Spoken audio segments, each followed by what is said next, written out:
We're going to look at linear transformations and writing one line in terms of the other line. So the first transformation that we're going to be looking at is a vertical translation. So that means that the line is either shifting up or it's shifting down. So I want to write g of x, so that's our blue line, in terms of f of x. So if I notice, the difference between f and g isn't the slope. I know that because they're parallel lines. It's just that blue is physically higher than f of x. So I want to count how many spaces there are between f of x and g of x. So if I count, I go up 1, 2, 3, 4, 5 spaces.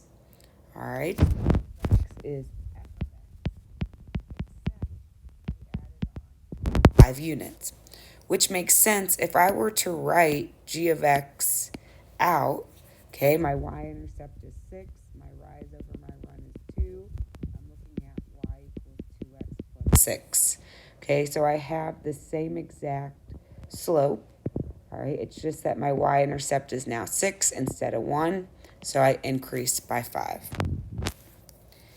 H of x is also parallel because the slopes are the same, rise 2, run 1, but it is a shift down. So I want to see how many units down h of x is from f of x. So I go down 1, 2, 3, 4, 5, 6, 7, 8 units. So h of x is the same line as f of x. It's just that it was moved down 8 units. So if I rewrite h of x,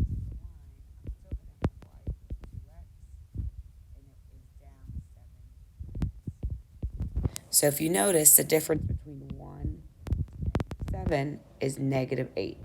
So that's why it's the same line, but down 8 units. F of x minus 8. We could rewrite g of x and h of x in terms of vertical translations again, but we're going to look at it as horizontal translations. So this time it's shifting right or it's shifting left. So if I want to write g of x in terms of f of x, once again, I notice they have the same slope up to, this time backwards, 1, so it is a slope of a negative value. All right, but this time I have a horizontal shift to the left.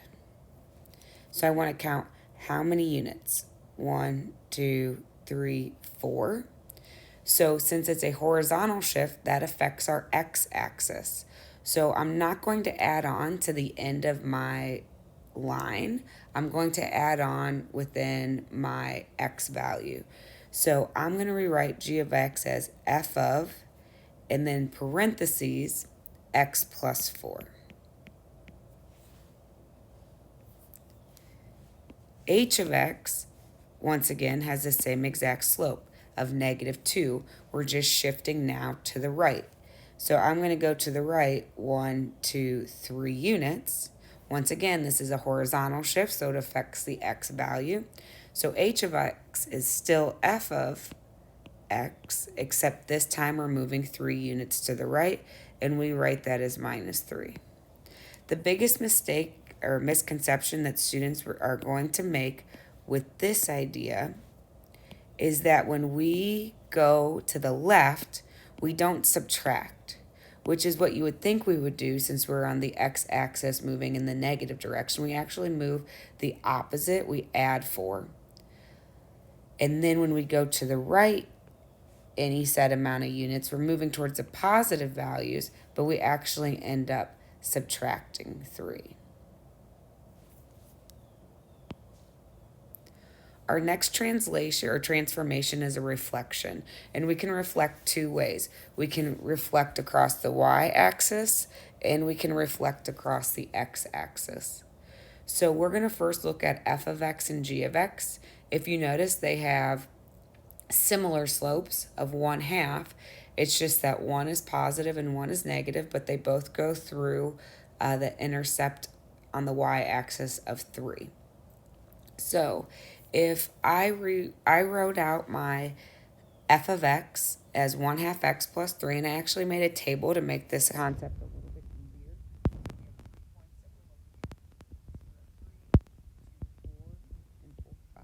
And I want to compare that to g of x, so at 0, 2, and 4. So to reflect about the y-axis, we're actually negating the x values. So I negated the 0, 2, and 4 and made it 0, -2, and -4. So my value of g of x at 0 is still 3. That didn't change. My value at 2 is now 2. And my value at 4 is now 1.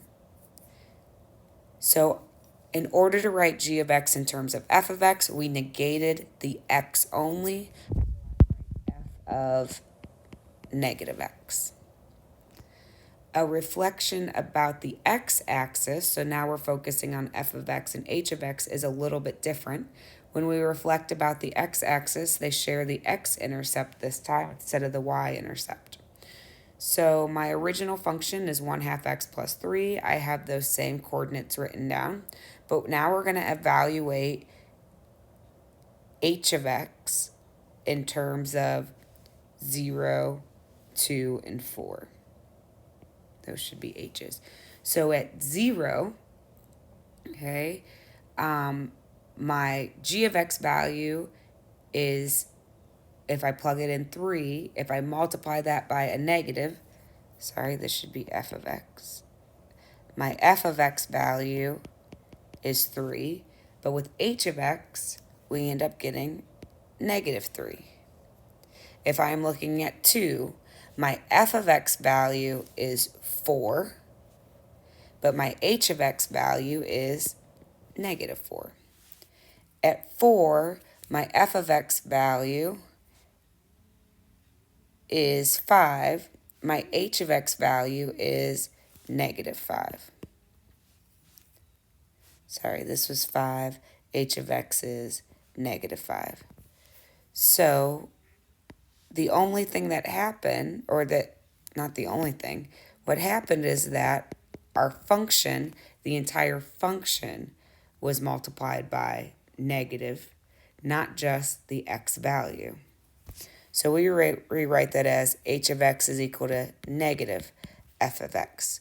So if we look above, our line is y equals -1/2 x plus 3. Notice the y-intercept of 3 was unaffected.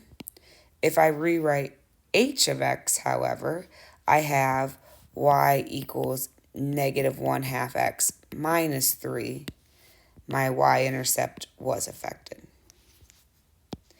Last thing we're going to look at is vertical stretches and vertical shrinks. So my original function f of x is x minus 3. I'm going to compare that to g of x. So I'm going to write g of x as a line, how we are used to it. Y equals, my slope is now 2x. My y-intercept is -6. What happened was that the entire function of f got multiplied by 2. The slope was multiplied by 2. The y-intercept was multiplied by 2. The entire function was multiplied by 2. Therefore, g of x is 2 times f of x. Looking at h of x, I'm going to write that as a line. So my slope is up 1 over 2. So y equals 1/2 x. And my y-intercept is -1.5. So looking at f of x again, which is x minus 3, I multiplied by 1/2 on both my slope and my y-intercept. So 1/2 was multiplying my entire line. Therefore, h of x is half of f of x. The top one is a vertical stretch. The bottom is a vertical shrink.